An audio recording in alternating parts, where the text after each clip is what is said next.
अगर आप किसी भी ट्रक का इंश्योरेंस करना चाहते हैं तो आज के इस वीडियो में मैं आपको बताने जा रहा हूं कि आप खुद से कोई भी ट्रक हो उसका कैसे आप इंश्योरेंस कर सकते हैं, वो सारी चीज़ें इस वीडियो में बताऊंगा। तो चलिए शुरुआत करते हैं।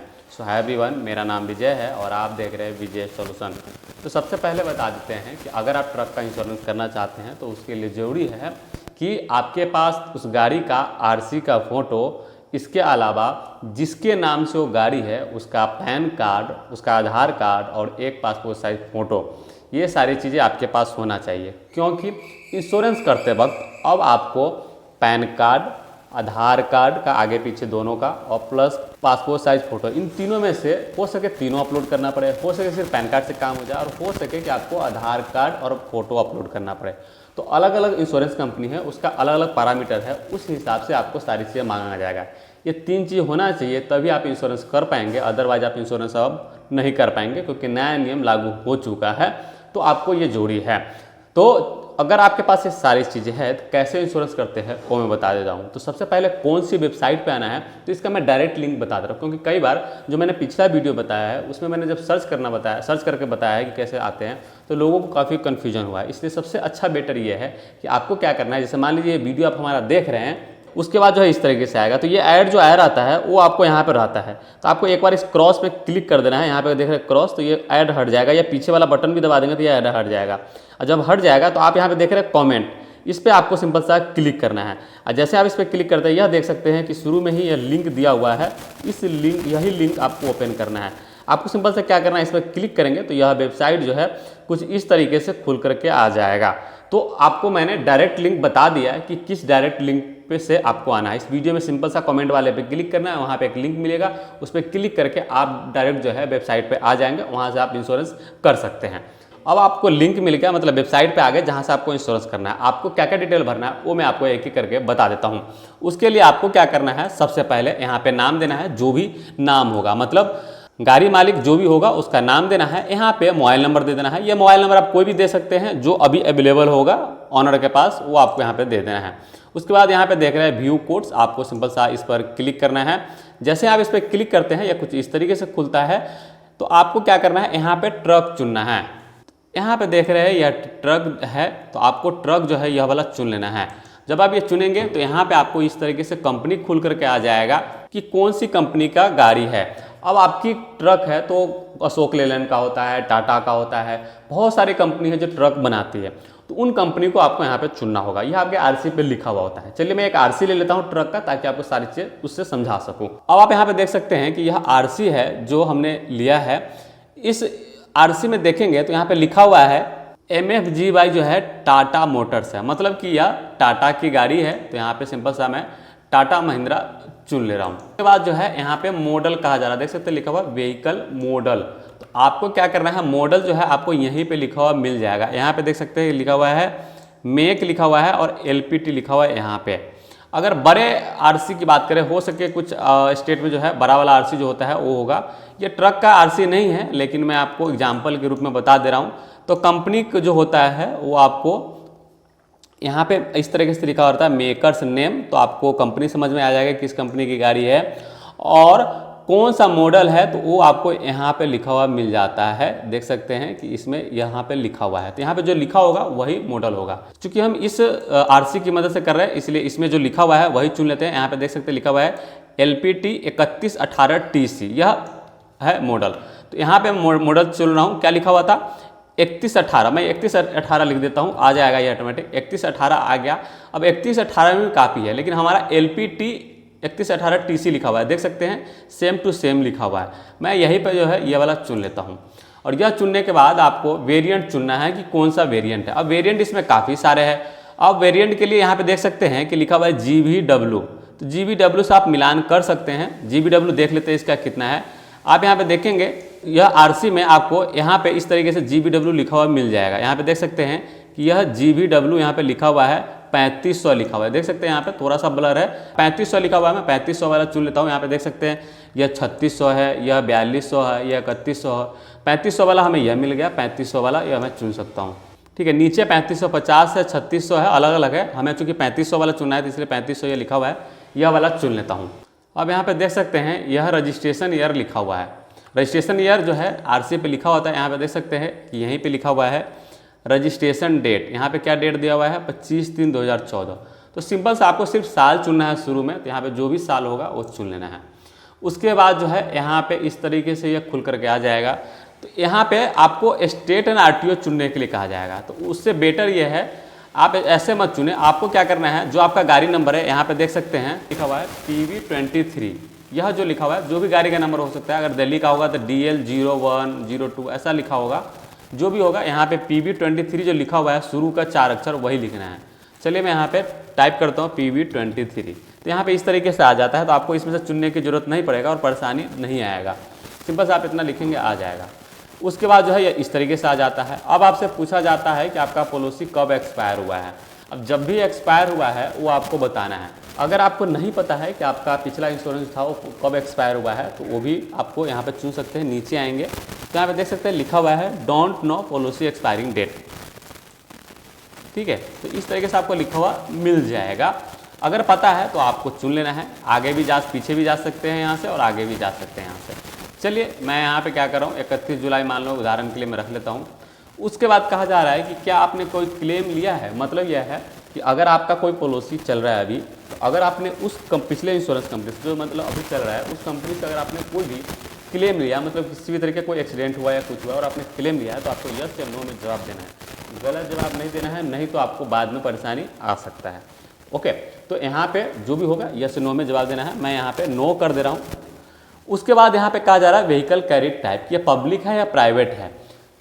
अभी से साल भर पहले लोग जो है जैसे कुछ गाड़ी होता था वो प्राइवेट में, कमर्शियल गाड़ी भी प्राइवेट में यूज करते थे, तो उसका इंश्योरेंस अमाउंट काफ़ी कम होता था।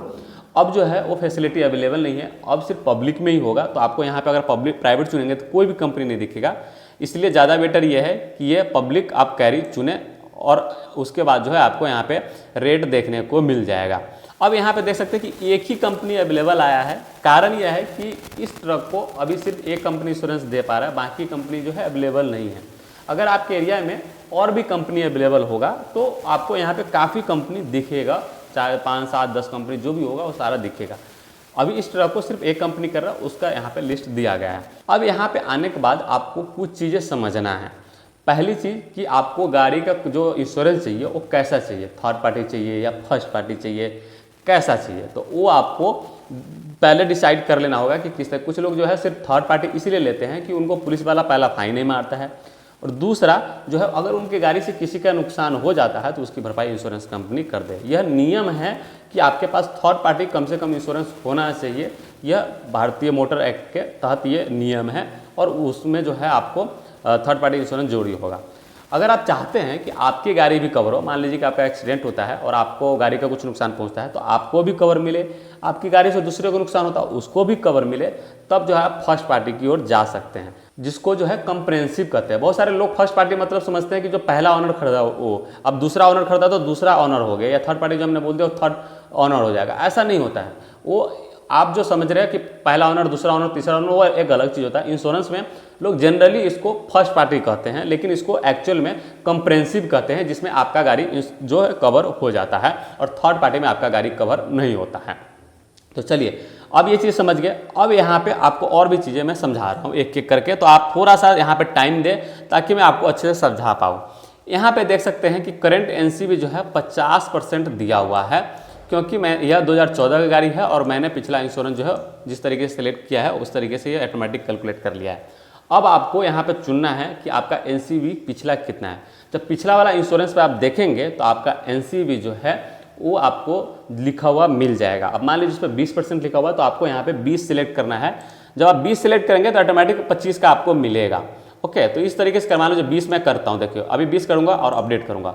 अब जैसे 20 करूँगा यहाँ पे यह अपडेट होकर के 25 पे आ जाएगा। देख सकते हैं यहाँ पे अपडेट हो गया और यह 25 आ गया। मतलब जो आप करते हैं उससे 5 ज़्यादा होकर के मिलता है। 50 से ऊपर नहीं जाता है, लेकिन अगर आप 0 सेलेक्ट कर लेंगे तो 20 पे आएगा, 20 सेलेक्ट करेंगे तो 25 पे आएगा, 25 करेंगे तो 30 पे जाएगा। इस तरीके से ये एनसीबी होता है। यह आपको रेट कम ज़्यादा का जो है फायदा मिलता है, तो यह आपको बेनिफिट करता है। लेकिन ये नहीं कि आप गलत जानकारी दे के कर ले। अगर गलत जानकारी दे के आप इंश्योरेंस करेंगे आपको क्लेम नहीं मिलेगा, फिर क्या फायदा आपको फर्स्ट इंश्योरेंस करने का। ठीक है, तो इसलिए गलत जानकारी नहीं देना है। कुछ पैसे बचाने के चक्कर में जो आपको क्लेम ज़्यादा मिलता वो वाला काम नहीं करना है। बिल्कुल सही जानकारी जितना एनसीबी होगा वही देना है।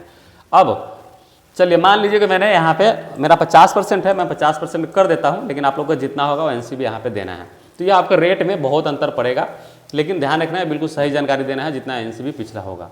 यहाँ पे आता है आईडी भी, कि आपको कितना आईडी भी चाहिए, मतलब आपकी गाड़ी का वैल्यू, आपकी गाड़ी का वैल्यू ऑटोमेटिक इंश्योरेंस कंपनी कुछ न कुछ लगा के जरूर बताती है। आप यहाँ पे देखेंगे, यहाँ पे लिखा हुआ है 12,45,769 रुपये का जो है यह इसका वैल्यू लगाया है ट्रक का। मतलब अगर गाड़ी चोरी हो जाता है या किसी भी कारणवश नष्ट हो जाता है गाड़ी, तो कंपनी जो है इतना 12 लाख रुपए के करीब में जो है देगी। तो यह रेट होता है। अब कई लोग चाहते हैं नहीं हमारा ट्रक 12 लाख नहीं, हम तो ज़्यादा रखेंगे, तो वैसे लोग जो है या कम, बहुत सारे लोग चाहते हैं नहीं कम करके ताकि इंश्योरेंस अमाउंट कम हो जाए, बस इंश्योरेंस करना है। तो कम ज़्यादा आप जो है आईडी भी डिसाइड कर सकते हैं, लेकिन रूल ये कहता है कि अगर जो पिछला इंश्योरेंस है उससे आपको 10% डाउन करके ही रखना है। मान लीजिए पिछला इंश्योरेंस में अगर 10 लाख है तो अभी आप 12 लाख नहीं रख सकते, ये नियम कहता है। लेकिन अगर एक्सपायर है, आपको पता ही नहीं, तब कितना मर्जी रख लो, लेकिन अगर इंश्योरेंस चल रहा है तब आपको 10% घटा के ही रखना है। अब मान लीजिए किसी को घटाना है बढ़ाना है तो यहाँ से घटा सकते हैं, उसके लिए इस पर क्लिक करेंगे तो यह कुछ इस तरीके से खुल करके आएगा। यहाँ पे आप यहाँ पे देख सकते हैं चूज योर आईडी भी, लोएस्ट, मैक्सिमम, इस सब पर होता है। तो आप जितना चाहे इसको बढ़ाना, मान लीजिए 13,70,000 तक जो है यह दे रहा है। अब यहाँ पे चलिए मैं अपडेट करता हूँ, देखता हूँ बढ़ता है या नहीं। अगर बढ़ने वाला होगा तो ये जरूर बढ़ जाएगा। तो यहाँ पे देख सकते हैं कि यह जो है आईडी भी बढ़ गया है, अब 13,70,345 हो गया है। ठीक है, तो इस तरीके से जब आईडी भी बढ़ाते हैं तो रेट भी बढ़ जाता है थोड़ा सा। तो यह आप कम भी कर सकते हैं और ज़्यादा भी कर सकते हैं। तो यह चीज़ें हो गया।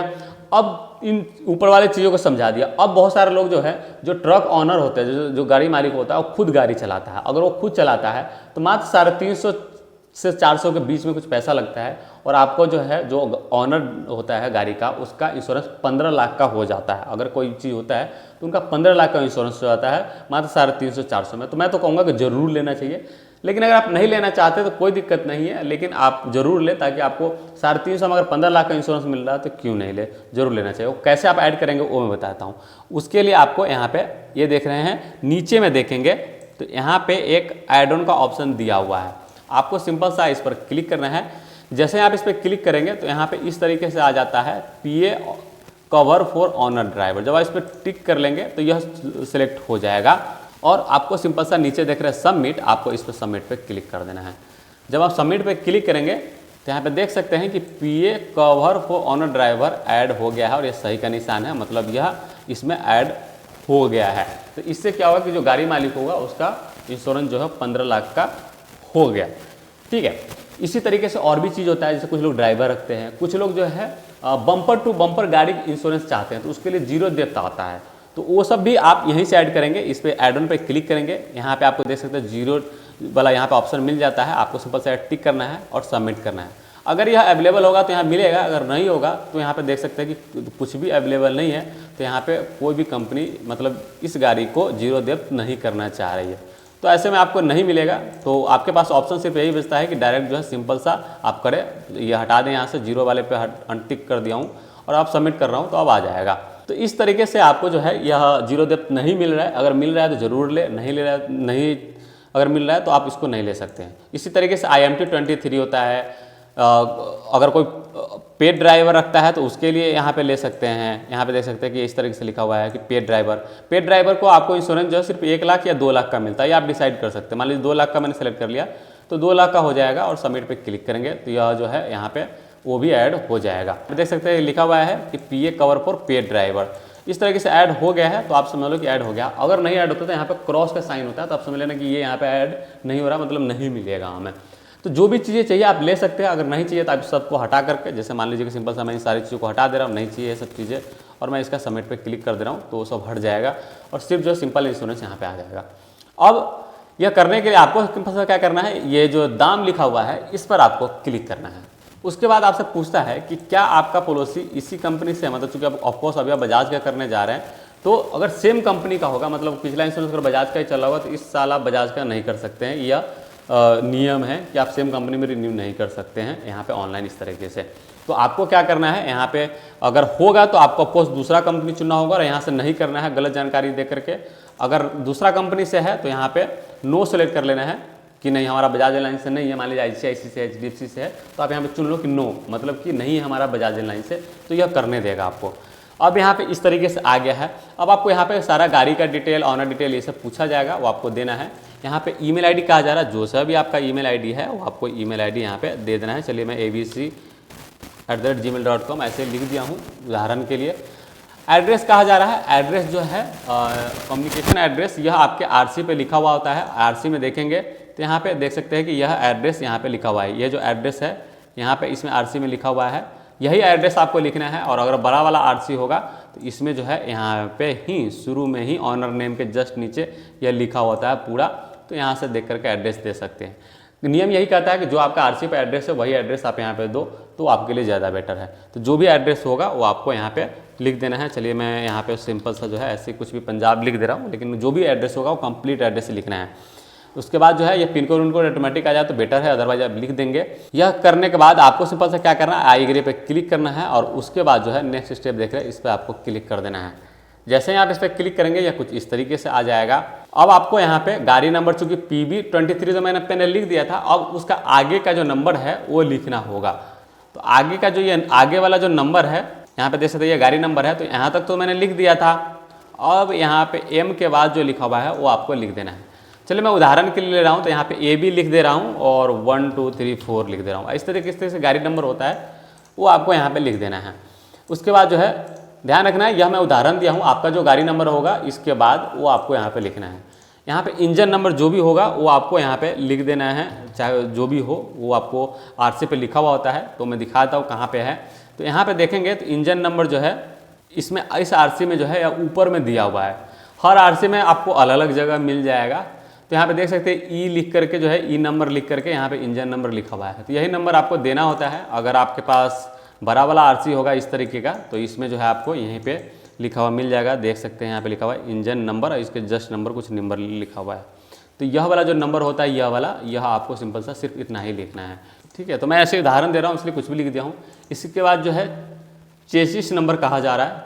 जो चेसिस नंबर होगा वो आपको आपके बड़े वाले आरसी में इस तरीके से यहाँ पे साइड में लिखा होता है। यहाँ पे देख सकते हैं कि ये इस तरीके से लिखा हुआ है चेसिस नंबर। अगर छोटे वाले आरसी में उसकी बात करें तो उसमें भी आप सही से देखेंगे तो कहीं ना कहीं लिखा हुआ मिल जाएगा, क्योंकि छोटे वाले आरसी भी कई तरक्की का होता है। तो इसमें जो है यहाँ पे देख सकते हैं कि ये लिखा हुआ है, तो कहीं ना कहीं ज़रूर आपको मिल जाएगा सही से देखेंगे तो। चलिए मैं कुछ भी ऐसे टाइप कर दे रहा हूँ, चूँकि मैं आप लोग को बता रहा हूँ। और यह करने के बाद जो है अब आपको रजिस्ट्रेशन डेट चुनना है। रजिस्ट्रेशन डेट ध्यान से चुनना है, क्योंकि रजिस्ट्रेशन डेट जो है यहाँ पे लिखा हुआ है, देख सकते हैं कि यहाँ 25/3/2014। ऑटोमेटिक जो है 28/7/14 ले लिया है आज का डेट, और 2014 हमने चुना था वो ले लिया है। तो ये आपको चेंज करना होगा। उसके लिए आपको इस पर क्लिक करना है, इस तरीके से खुल जाएगा। और चूँकि यह 25/3/14 का है तो मैं यहाँ पे मार्च करूँगा। यहाँ से इस पर क्लिक करेंगे तो आप खुल जाएगा मार्च और 25 तारीख अब 2014 इस तरीके से आ गया है। तो इस तरीके से आपको ध्यान से या रजिस्ट्रेशन नंबर देना है, गलती नहीं करना है। प्रीवियस पॉलिसी नंबर जो भी होगा वो आपके पॉलिसी कॉपी पे लिखा हुआ होगा, तो वहाँ से देख करके आप दे देना यहाँ पे। साथ ही पूछा जा रहा है कि जो पिछला पॉलिसी था आपका कंप्रेहेंसिव था या थर्ड पार्टी था। अगर थर्ड पार्टी है तो आपको थर्ड पार्टी चुनना है, और फर्स्ट पार्टी है तो आपको फर्स्ट पार्टी चुनना है। जो सा भी होगा वो आपको यहाँ पे चुन लेना है। और यह चुनने के बाद आपको यहाँ पे पॉलिसी इंश्योरेंस कहा जा रहा है कि पिछला जो इंश्योरेंस है वो किस कंपनी से है। मान लीजिए HDFC से है तो HDFC चुन लेना है। यह पिछला इंश्योरेंस कंपनी जो अभी चल रहा है उसका पूछ रहा है। या अगर आप ना सेलेक्ट करते हैं, अगर आपका जैसे पता ही नहीं होगा तो आप कुछ भी चुन लोगे, कोई दिक्कत आपके इंश्योरेंस पर नहीं होने वाला है। उसके बाद कहा जा रहा है कि क्या 12 महीने में ये गाड़ी किसी और के नाम से ट्रांसफर तो नहीं हुआ है। कई बार क्या होता है कि गाड़ी जब लोग बेचते हैं दूसरे को तो ट्रांसफ़र होता है। अगर ऐसा ट्रांसफ़र हुआ है तो यहाँ पे यस या नो में आपको जवाब देना है। उसके बाद जो है आपको कहा जा रहा है कि व्हीकल पे कोई लोन तो नहीं है। मतलब अगर लोन पे गाड़ी लिए थे काफ़ी लोग, अगर लोन है तो यस करेंगे और नहीं है तो नो करेंगे। अगर आपका लोन ख़त्म हो गया होगा तो आप यहाँ पे नो चुनेंगे, लोन पे भी लिया होगा तब भी। और यह करने के बाद आपको सिंपल सा नेक्स्ट स्टेप देख रहे हैं, इस पर आपको क्लिक कर देना है। यह करने के बाद जो है यहाँ पे KYC वेरिफिकेशन के लिए कहा जा रहा है। तो KYC वेरिफिकेशन के लिए यहाँ पे पैन कार्ड ही सिर्फ मांगा गया है। CKYC ऑप्शन मिलता है दूसरा। तो पैन कार्ड है तो आपको सिंपल सा पैन कार्ड लिख देना है, और यहाँ पे डेट ऑफ बर्थ जो भी होगा वो आपको लिख देना है। और उसके बाद जो है वेरीफाई पे क्लिक कर देना है। तो यह डेट ऑफ बर्थ और वो देख करके जब आप वेरीफाई करेंगे तो इस तरीके से लिखा जाएगा कि यह दोनों जो है सिर्फ पैन कार्ड से ही हमारा वेरीफाई हो गया है। कुछ कंपनी में जो है आपको सिर्फ पैन कार्ड से नहीं काम चलेगा, तो आपको जो है मैंने जैसा बताया Aadhaar card, PAN card, voter ID card या कुछ प्रूफ अपलोड करना पड़ेगा हो सके, या हो सके तो आपको जो है क्या बोलते हैं फ़ोटो भी अपलोड करनी पड़े, तो ये सब जरूरत पड़ सकता है। यहाँ पे सिर्फ पैन कार्ड से मेरा काम चल गया है। तो मैं इस पर आगे प्रोसेस कर रहा हूँ। और यह करने के बाद आपको समरी एंड पेमेंट देख रहे हैं, इस पर आपको क्लिक करना है। जैसे आप इस पर क्लिक करते हैं कुछ इस तरीके से खुल करके आ जाता है। यहाँ पे हर एक डिटेल जो है, चाहे मॉडल वेरिएंट हो, रजिस्ट्रेशन डेट हो, हर चीज़ आप बिल्कुल अच्छे से सिलेक्ट दोबारा जो है क्रॉस चेक कर लेंगे, कोई गलती ना हो। अगर आपको सब चीज़ सही लगता है यहाँ पे, तो आप जो है यहाँ पे नीचे पे सिक्योरली देख रहे हैं, इस पर आपको क्लिक करना है। जैसे ही पे सिक्योरली पे क्लिक करते हैं, यह इस तरीके से पेमेंट क्या आ जाता है। अगर आप काफ़ी लोग चाहते हैं कि फ़ोनपे, यूपीआई, गूगल पे इससे पेमेंट करना चाहते हैं, तो आप कर सकते हैं। उसके लिए आपको क्या करना है, यहाँ पे जो है यूपीआई का ऑप्शन देख रहे हैं, इस पर क्लिक करेंगे और यहाँ पे आपको ऑप्शन मिल जाएगा कि आप गूगल पे से पेमेंट करना चाहते हैं, फ़ोनपे से, भीम से या पेटीएम से, किसी से भी आप पेमेंट कर सकते हैं। इसके अलावा अगर कार्ड से करना चाहते हैं तो डेबिट कार्ड, क्रेडिट कार्ड सबका ऑप्शन मिलता है। मान लीजिए कार्ड से करते हैं तो कार्ड वाले चुनना है, यहाँ पे कार्ड नंबर दे देना है, जो भी आपका कार्ड नंबर होगा जिसका इस्तेमाल करें कार्ड, उसका नाम दे देना है। यहाँ पे एक्सपायरिंग मंथ लिख देना है, यहाँ पे एक्सपायरिंग ईयर चुन लेना है और यहाँ पे सीवीवी कोड लिख करके आपको पेमेंट पे क्लिक कर देना है और ओटीपी देके वेरीफाई करेंगे, आपका पेमेंट हो जाएगा। उसी तरीके से अगर आप जो है नेट बैंकिंग से करना चाहते हैं तो नेट बैंकिंग पे सेलेक्ट करके और नेट बैंकिंग से पेमेंट कर सकते हैं। जैसे ही आप पेमेंट करते हैं, आपको पॉलिसी कॉपी का पीडीएफ उसी टाइम पे डाउनलोड करने का ऑप्शन आ जाएगा, आप उसको डाउनलोड कर लेना, आपका पीडीएफ मिल जाएगा। अगर किसी भी तरीके का परेशानी आता है तो आप मुझसे संपर्क कर सकते हैं नीचे दिए गए नंबर पे। कई बार क्या होता है कि लोग फंस जाते हैं, पेमेंट जो है होने के बाद जो है, मान लीजिए आपको पॉलिसी कॉपी नहीं मिला या पॉलिसी करने के बाद आपको मन में कुछ सवाल है जिसका आप जवाब चाहते हैं, तो आप मुझसे संपर्क कर सकते हो। आप बताना है कि मैंने ये पॉलिसी किया है, इसका मुझे ये जानना है, तो मैं ज़रूर आपकी हेल्प करूँगा। या अगर पीडीएफ नहीं मिलेगा तो मैं भी आपको पीडीएफ भेज दूंगा, क्योंकि आप जो है जो भी करेंगे तो हमारे पास आप डिटेल बताएंगे, मैं आपको ज़रूर हेल्प करूंगा। मैंने इसीलिए अपना मोबाइल नंबर दे दिया है ताकि आप लोग कभी भी जो है कॉल कर सके और मुझसे हेल्प ले सकते हैं। आई होप वो सारी चीज़ समझ में आ गया होगा। अगर कोई भी कन्फ्यूजन है या कुछ और आप जानना चाहते हैं तो आप नीचे कमेंट करके पूछ सकते हो, फ़ोन करके पूछ सकते हो। बहुत बहुत